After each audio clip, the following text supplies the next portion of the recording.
Welcome to the Functional Medicine Radio Show with your host, Dr. Carri Drzyzga, known internationally as the Functional Medicine Doc. Dr. Carri is committed to helping patients find the root cause of their health problems and fixing the cause with natural treatments so they can feel normal again. Dr. Carri is the founder of Functional Medicine Ontario and is the author of the hit book, Reclaim Your Energy and Feel Normal Again. Please welcome your host, Dr. Carri Drzyzga. Hello everybody, and welcome to the Functional Medicine Radio Show, the only internet radio show dedicated to giving you real solutions to improve your health. Not only are they real solutions, but they're natural solutions as well, because as you know, the one and only true wealth you have is your health. I'm your host, Dr. Carri Drzyzga, the Functional Medicine Doc, and I'm committed to helping you find the root cause of your health problem, fix the cause with natural treatments so you can feel normal again and live your life to the fullest. Today's show is about the tremendous documentary called What's with Wheat. I'm so very excited about today's show because my special guest is Cyndi O'Meara. Let me tell you a little bit about her. Cyndi O'Meara is a nutritionist, a filmmaker. She actually made the documentary What's with Wheat. She's a best-selling author, international speaker, and founder of Changing Habits. Cyndi graduated with a bachelor's in nutrition. Her special interest was ancestral foods. After graduating, she became disillusioned by the global standard nutritional guidelines that she paved her own path. Cyndi started Changing Habits in 1990 from her regular newspaper column on nutrition. Her groundbreaking book, Changing Habits, Changing Lives, became an instant bestseller, and from there, she's grown a successful organic food company, certified online education program, a groundbreaking documentary, which we're going to talk about today, and is currently building a 60-acre organic food bowl, which will be used as an education center for sustainable farming practices. Cyndi, thank you so much for being my special guest today on this episode of the Functional Medicine Radio Show. I'm honored, Dr. Carri, to be on your show. Wow, 60-acre organic food bowl. That sounds like quite the feat. Yes, it is. It is, considering that it was an old dairy farm and they had used chemicals on it. So we let it rest for 12 months, and now we're fertilizing with holistic management, which is animals, and so we use cows, chickens, pigs, ducks, and we're planting food-bearing trees. So at the moment we've planted 480 of them, and that's just the top 20 acres. We've got a lot of work to do. You like to keep busy. Yeah, definitely. So I want to say thank you so much for making this documentary, What's with Wheat. It is just phenomenal. I learned so much. I already thought I knew a lot about wheat, but I was wrong. I learned even more. Well, that's good, because that's what it's all about. It's about educating the public and professionals as well. So I'm glad to hear that.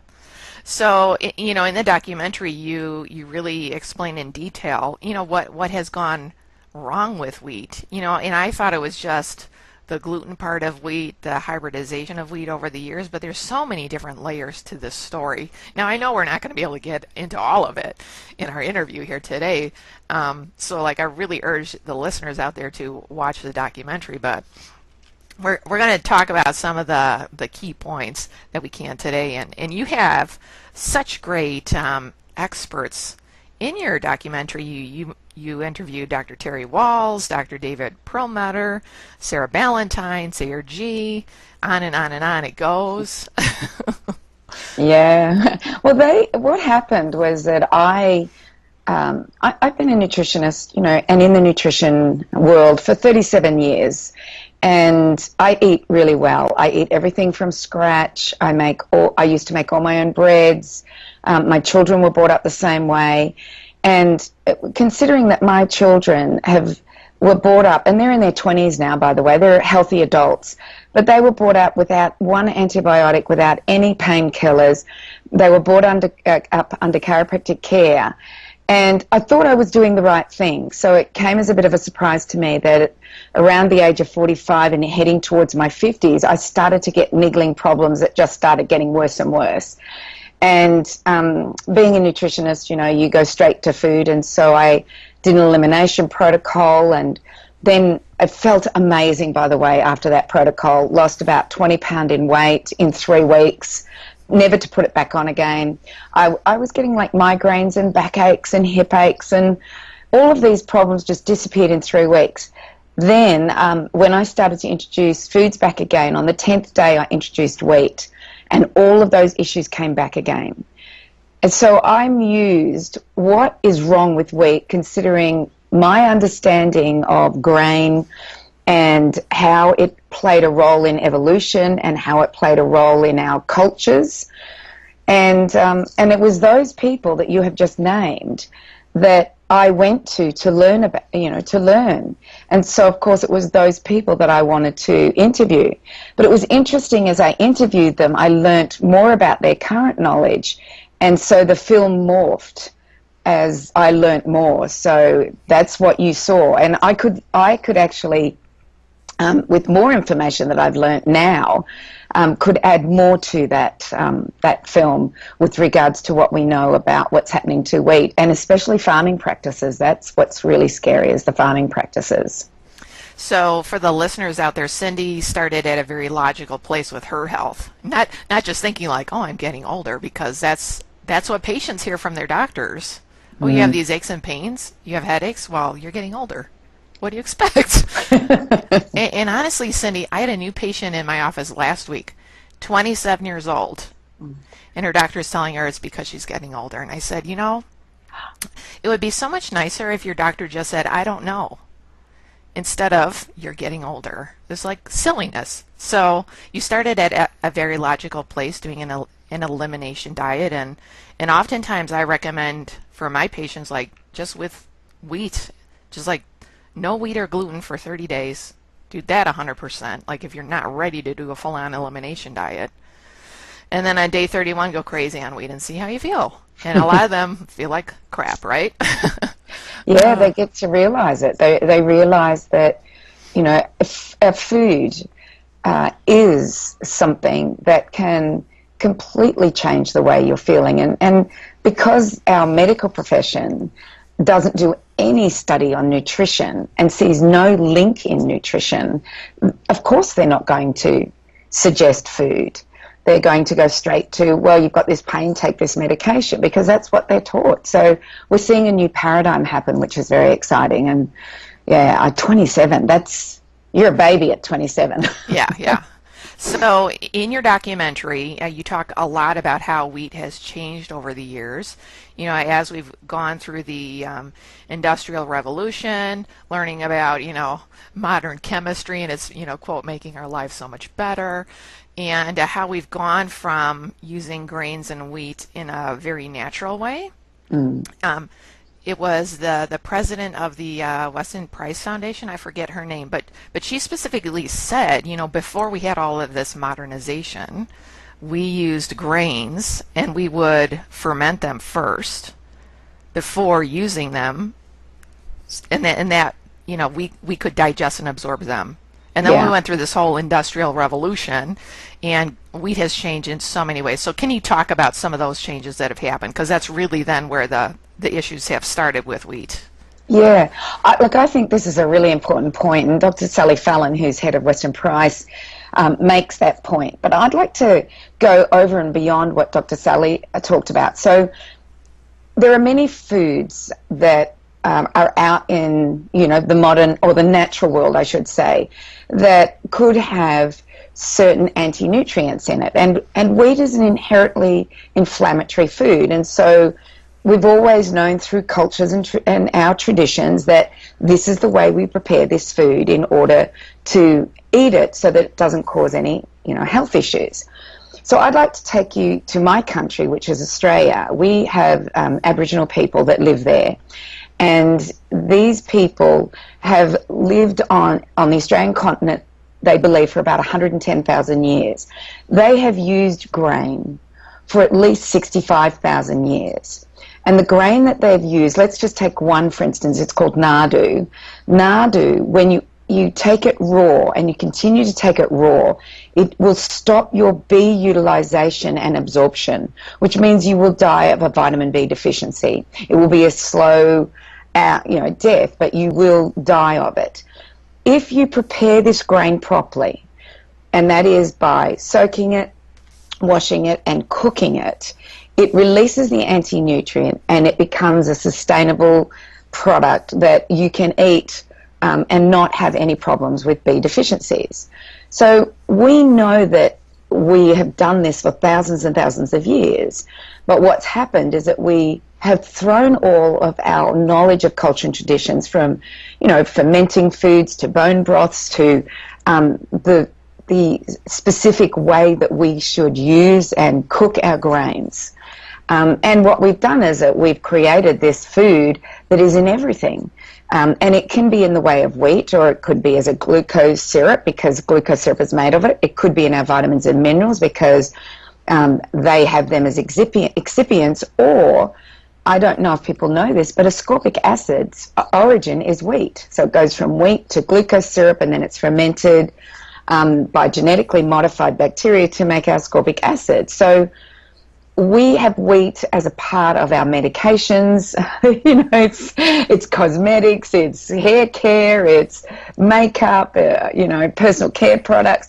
So it is in many things that we're using and many foods that we're consuming. And so our body is dealing with this food that hasn't been properly, you know, cooked or fermented or in any way, shape or form made into a form that our body will be able to eat without it being an inflammatory food.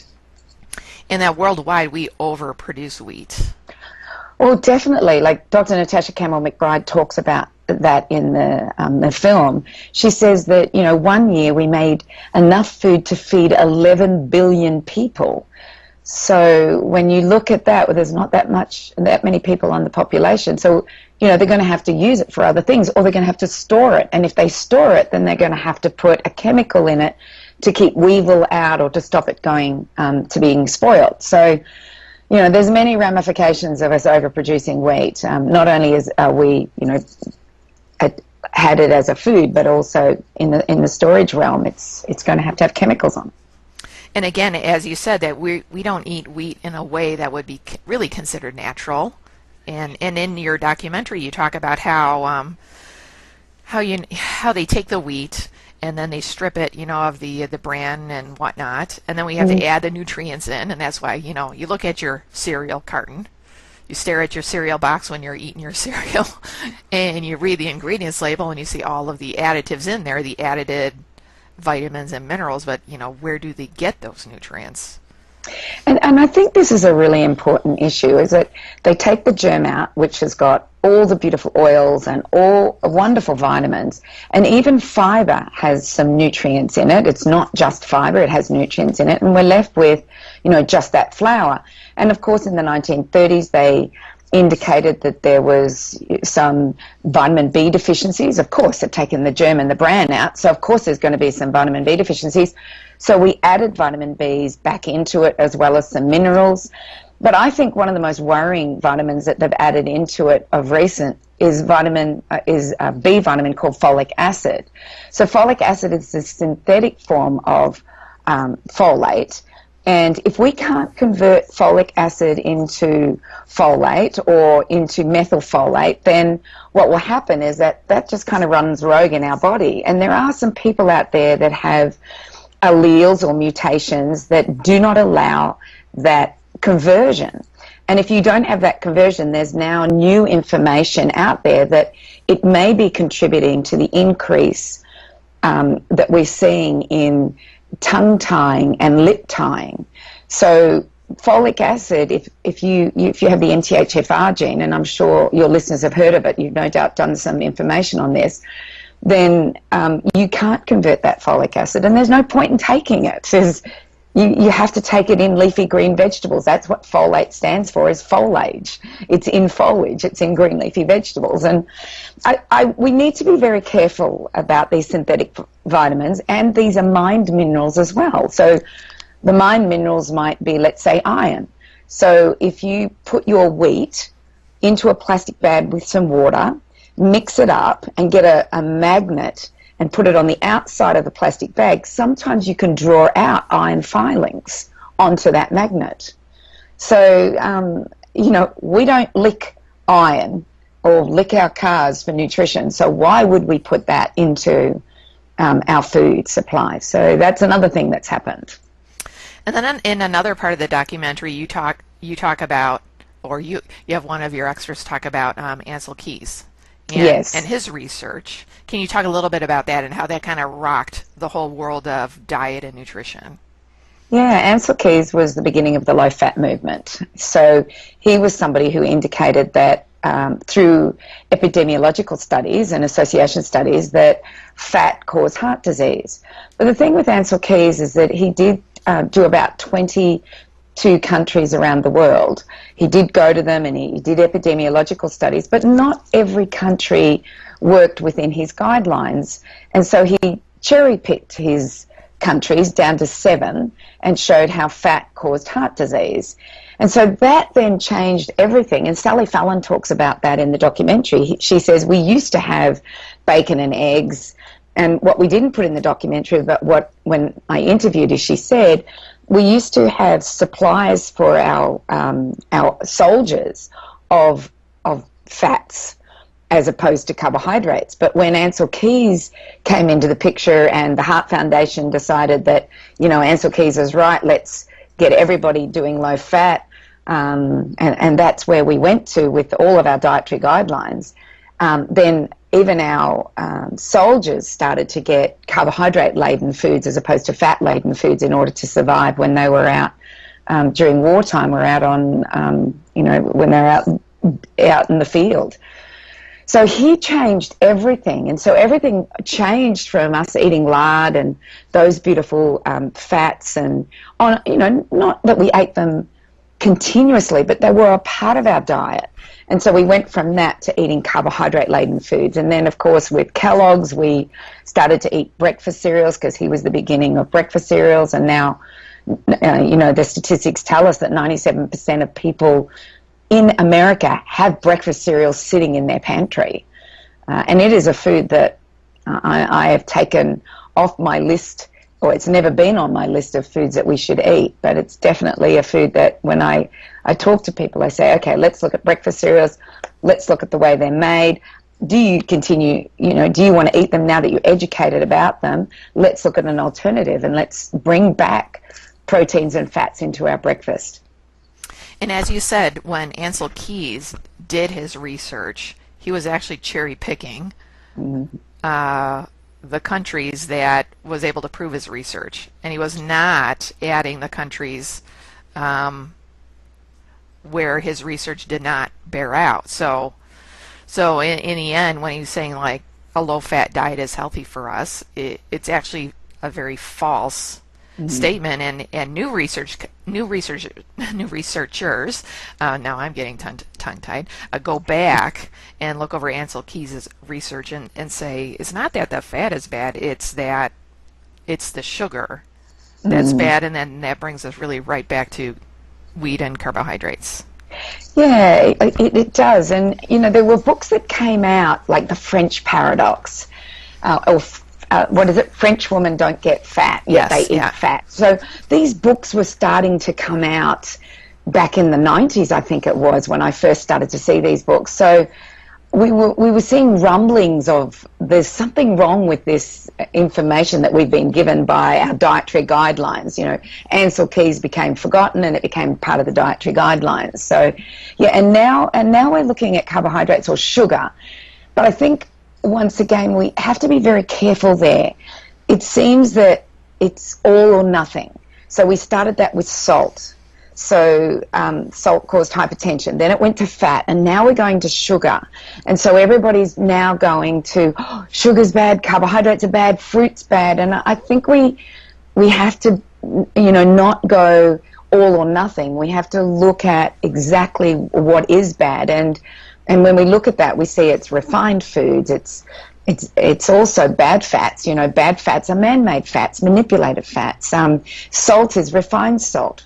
It's about going back to foods that we've always eaten, our ancestral foods, but not just saying there are food groups that are bad, but maybe it's the way that we we cook them, the way we use them, how much we eat, and the quality of that food. And so we have to be very careful when we start looking at epidemiological studies and association studies as to exactly, what are the right foods for us. And in the end, sometimes it's an individual thing. And when we do an elimination protocol, we start to learn the foods that are good for us and not good for us. But if we eliminate and we see many foods that are bad for us, then we know that we have gut issues, and then we need to look at the gut and heal the gut and make sure, that is working for us so that we can start to eat more and more food. So then it becomes different than just taking wheat out of the diet. But for many people, just taking wheat out of the diet, it changes everything for them. But for some people, they take wheat out of the diet, but they're still seeing problems, and that's when we start to look at other modalities in order to get them well. So before we kind of go down the road of leaky gut, let's talk a little bit about let's go back again and talk about why has wheat gotten so bad, and part of it also are the chemicals that are being used on our foods these days, and particularly the pesticide Roundup, also known as glyphosate. And in your documentary, I learned the shikimate pathway, and I was blown away. Okay, so tell us about that. Oh yeah, this is where I think the straw that broke the camel's back. So all of these things were happening, the refinement of the grain, not preparing it properly, the hybridization of the grain, all of that was happening. And I was brought up in the 60s and 70s. Wheat didn't seem to be an issue, despite when we look at the farming practices that began back in about 1938-39, where we added arsenic and lead to the corn and wheat fields here in the Midwest. I'm actually in the Midwest at the moment. I'm in Cedar Rapids at Dr. Terry Wall's conference, but arsenic and lead was sprayed due to a locust plague in 1938 and 39, and then DDT was sprayed on the wheat and corn fields from 1945 to 55, and then there were other chemicals that were being sprayed. So our agricultural practices deem that there are 10 chemicals that we can use on wheat from before they're planted right through to being in the silo, which we've already talked about, where it's stored. I believe the straw that broke the camel's back was 1998 and onwards. We started to use glyphosate, the active ingredient in Roundup, on our fields of non-genetically modified foods. So we would use them as a drying agent, and wheat was one of those fields that was dried, and it's dried about 3 weeks before harvest. So they spray Roundup on it in order to dry it, to desiccate it, as they say, so that the harvest is easier, there's more grain, it's a higher yield.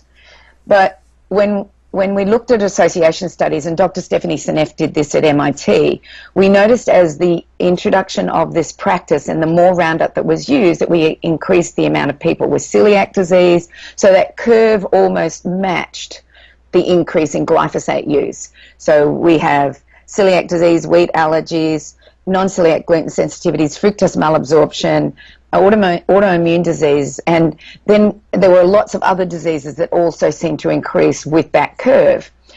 So Dr. Stephanie Seneff isn't just about association. She started to look at, what's causing it? So glyphosate has 4 patents on it. It's a chelating agent, a herbicide, micro antimicrobial and antiparasitic, and a biocide. They're the 4 patents that are on it. So when she looked at how they did this, it was through a pathway called the shikimate pathway. And the shikimate pathway affects plants and bacteria. And by affecting plants and bacteria, what it does is it stops them producing aromatic amino acids. So aromatic amino acids would help those bacteria and those plants survive. And they said, well, human cells do not have the shikimate pathway, therefore it's totally safe for humans. It doesn't affect us in any way. But how it affects us is in 2 ways. One, it affects the bacteria in the ecology of the soil, killing that bacteria in the ecology of the soil, which means that minerals can't be brought up by the plant, which means the plant isn't healthy for us, for one thing. But as we eat that plant that's filled with this chelating agent and this antimicrobial or biocide, it then affects the bacteria in our gut, which stops them making our aromatic amino acids. And those aromatic amino acids are precursors to our neurotransmitters. 90% of our neurotransmitters are made in the gut. If those aromatic amino acids like tryptophan, tyrosine, and phenylalanine are not there, then we're not going to make neurotransmitters. We're now seeing an increase in multiple sclerosis, Lou Gehrig's disease, nervous system problems, mental disorders such as depression, anxiety, psychosis, OCD, schizophrenia. So we're actually seeing an increase in these diseases because we don't have the bacteria in order to make the precursors for that. By killing those bacteria, we also don't have bacteria that make our vitamin K. And many babies are now given vitamin K because of an increase in hemorrhagic disease. Perhaps it's not, looking at the hemorrhagic disease, but looking at, well, why have we got this disease? We also are not making our vitamin Bs. We're not digesting foods. Our immune systems are breaking down. We have more autoimmune diseases, allergies, asthma, atopic eczema. These are all things that are increasing. And Dr. Stephanie Seneff says it's going back to our biochemistry and the destruction of our microbiome that is actually doing this knock-on of effect that we're now seeing in all these diseases. So she actually doesn't just make an association, she goes right down to the shikimate pathway and other things that come off that shikimate pathway, which, we don't go into in the documentary, but it's quite amazing what comes off the shikimate pathway as well as those aromatic amino acids. So they use Roundup or glyphosate on the wheat to dry it faster for harvesting. Yep. That affects the plant and bacteria, but not humans. But it affects the bacteria in the humans, thereby affecting the humans. Exactly. Oh my gosh. And really there needs to be, I believe that we need as individuals. So most of our councils will use it for herbs, as a herbicide. So you'll see them spraying something, and I believe as individuals we need to start attacking our councils and saying, hey, do you have this information? Is there something else we can do apart from using this? Because then it's also sprayed on our sports grounds, our playgrounds, so our kids are rolling in it, they're running around in bare feet in it, they may fall on the sports ground and be and have this Roundup or this glyphosate touching them and therefore killing their skin bacteria. So there's many ramifications to this, and I hope people listening to this, and there's some ferocious mothers out there that say, no more, we're not going to put up with this anymore. And, Moms Across America are a group of women that are changing this and wanting councils and people to be aware of it, and the more people are aware of it, the more this will change. Yeah, because when I'm watching your documentary, it's just like you learn all of this information and you just think this is insanity, and why is this being allowed to happen, and why isn't it stopping, and on and on and on. So many questions. Yeah, and we're just repeating history. Look at DDT, 1945 to 1955. It was sprayed, and it's a neurotoxin, and it's been banned in the US, but for some reason it's allowed to be used in other places around the world. I look at it this way: is that my mum was from Iowa, and she had arsenic and lead sprayed right after her birth, DDT sprayed for a decade through her teenage years. My sister was born 3 years after DDT in Iowa, after it was stopped being used, and she was never well.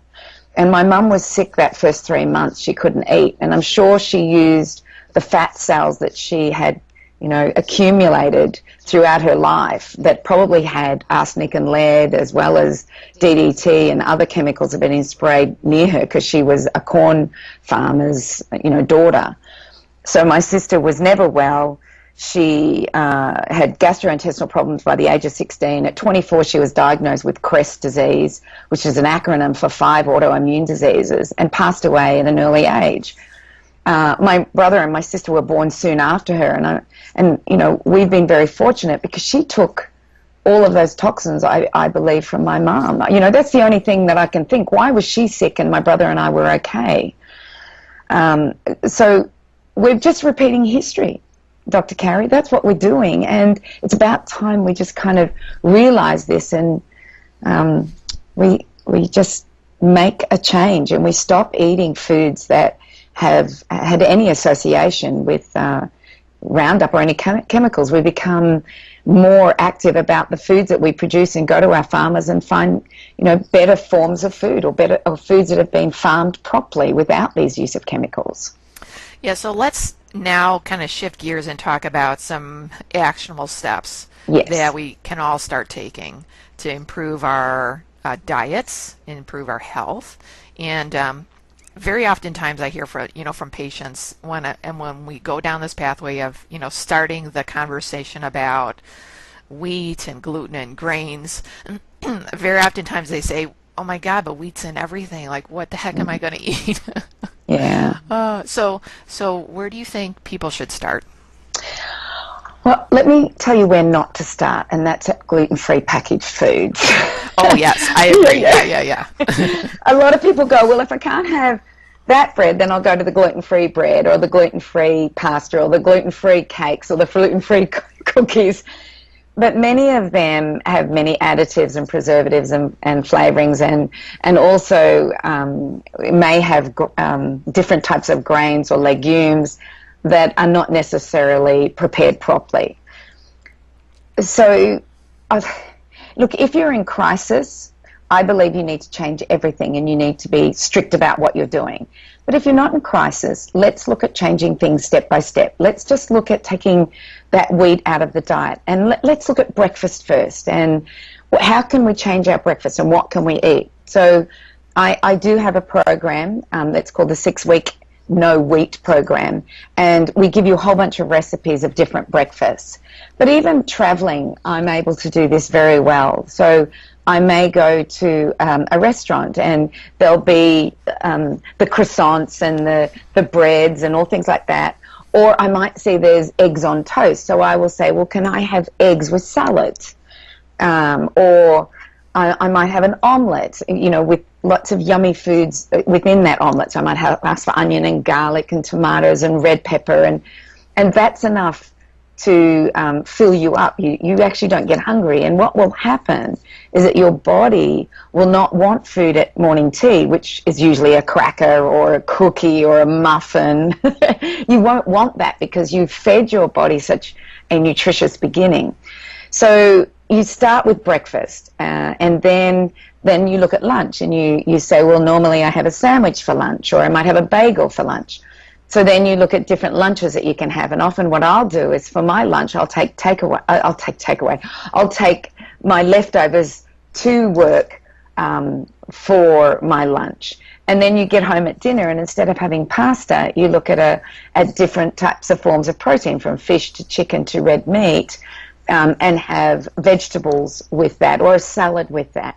So slowly but surely you start to eliminate wheat from the diet. And the program helps give you ideas of what to do. But it's about getting back into the kitchen to nourish our family in order to heal a nation. And we've taken ourselves out of the kitchen. And I know we are busy, but if you have a priority to nourish your family and yourself, then you will find a way, and you will become organized, and your pantry will be filled with one ingredient products as opposed to 50 ingredient products. And you know, and when you become organized, this is an easy step, and it's an easy thing to do. And when you see the changes in your family's health and your own health, then it just propels you to do more and more, and to tell more people. There's so much that we've spoken about in today's interview, Cyndi, and I've learned so much, and I know our listeners have learned so much. Is there anything that we've not spoken about that you think is important for our listeners to know? No, I think you've covered, the questions have been brilliant, Dr. Carri. Thank you. And oh, well, thank you, Cyndi. And we've covered a lot of the documentary, and then we've also given some hope, and where do we go? And one of the things that I've done is that I've created the Functional Nutrition Academy, which is an education program that teaches people about the fundamentals. But it not only teaches them about the fundamentals, but it gives them the ability to teach other people. And so they become advocates in their community, advocates of, where do I buy this food that you're talking about, Cyndi? Where do I get my meat? How can I clean out my pantry? Who can help me do this? Because often we need coaches.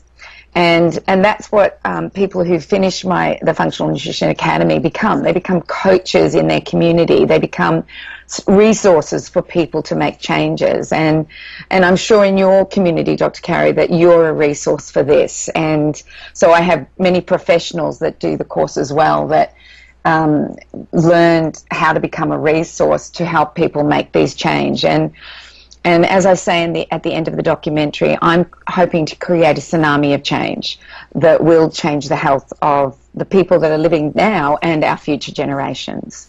A tsunami of change. I love that. Thank you. So, Cyndi, where can our listeners find your documentary, What's with Wheat? Well, what's really exciting is Netflix have picked up What's with Wheat. So if they do have Netflix, they can go and watch it on that. It's under the documentaries. If you don't have Netflix, then there are about 10 other places on the net that you can get it. I think iTunes have it, Amazon has it. So there's many places that you can get it. If you can't get it anywhere like that, you just go to my website, which is whatswithwheat.com, and that will give you, you can download the documentary and watch it there. And that is at a price, and I believe it's about $7 Australian, so in US currency it's about $4. So you can download it and watch it there. I guarantee you will love the documentary. Cyndi, how can our listeners find out more about the different programs you offer? And what is your website? And give us all of those details. Yeah, definitely. So my main website is changinghabits.com.au, and the .au is for Australia. So it's really important to put that one on there. You can also go to fn.academy, and F stands for functional, N stands for nutrition, so functionalnutrition.academy, fn.academy, so if they want to learn about that. Facebook is Changing Habits, Instagram is changing_habits, so lots of places that people can go, and they've just created a new website for me, and that's cindyomeara.com, so if you want to see where all of those places are, you can actually go to cindyomeara.com and find that information as well.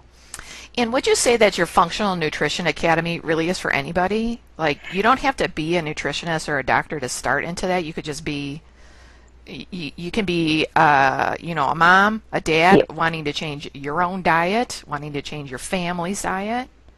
Most definitely. It is a 12-month course, and I have lots of people that haven't even done a degree do it, and they become amazing advocates for change, and not only their families change but their communities change. So yes, it's for everybody, and we do further reading for our doctors and our chiropractors and our dietitians that want to go ahead and do it, and it is certified by a worldwide body. Fantastic. Cyndi, thank you so much for being my special guest today. This has been an awesome interview. Thank you, Dr. Carri. All right, that wraps up this very special episode of the Functional Medicine Radio Show with Cyndi O'Meara. And I want to thank you, our listeners, for tuning in today. And I'd like to invite you back next time for another episode of the Functional Medicine Radio Show. As always, I'm your host, Dr. Carri Drzyzga, the Functional Medicine Doc. Have a great week, everyone. You've been listening to the Functional Medicine Radio Show with your host, Dr. Carri Drzyzga, known internationally as the Functional Medicine Doc. Dr. Carri is committed to helping patients find the root cause of their health problems and fixing the cause with natural treatments so they can feel normal again. Dr. Carri is the founder of Functional Medicine Ontario and is the author of the hit book, Reclaim Your Energy and Feel Normal Again. Please tell your friends about the Functional Medicine Radio Show, and we'll see you next week with more from Dr. Carri.